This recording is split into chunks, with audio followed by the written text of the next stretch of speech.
Le plus grand voleur de tous les temps, c'est celui qui vole ton temps. The greatest thief of all the time is the one who steals your time. Et ce voleur en Afrique s'appelle école.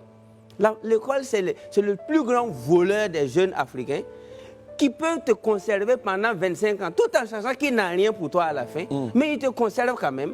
C'est pourquoi j'ai dit à la jeunesse africaine que nous ne sommes pas des Chinois. Les Français, les Américains, les Indiens, et ils vont à l'école pour préserver des acquis. Parce que les arrière-grands-parents étaient riches.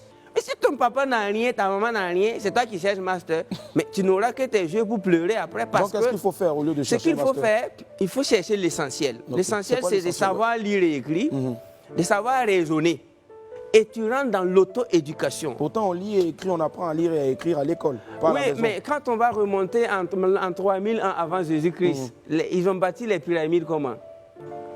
Avant, je repose la question. Mais c'était des gens qui apprenaient dans le tas. Allez-y étudier l'histoire des Platon, les Aristote, les Épicures. À l'époque, la sagesse était livrée en live.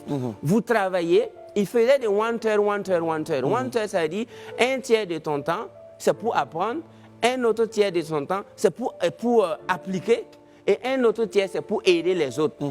Donc, les gars prenaient cours maximum 3-4 heures par jour, et le reste c'était pour travailler et bâtir.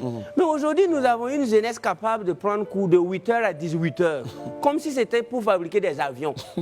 Et alors qu'après, c'est juste pour devenir chômeur. Donc, on ne peut pas risquer toute une vie et une jeunesse à la recherche d'un papier sur lequel on écrit nom, prénom, diplôme et puis cachet. Je trouve que c'est risqué, ça c'est ce que je trouve. Donc pour moi, nous sommes tous appelés à aller à la quête de la connaissance. Parce que Jesus Christ said, my people is dying lack of knowledge. Mon peuple meurt par manque de connaissance. Mais il n'a pas dit manque de diplôme. Il a dit manque de connaissance. La connaissance, c'est tout ce qu'il nous faut et tu dois payer le prix même qu'il faut pour connaître. D'accord.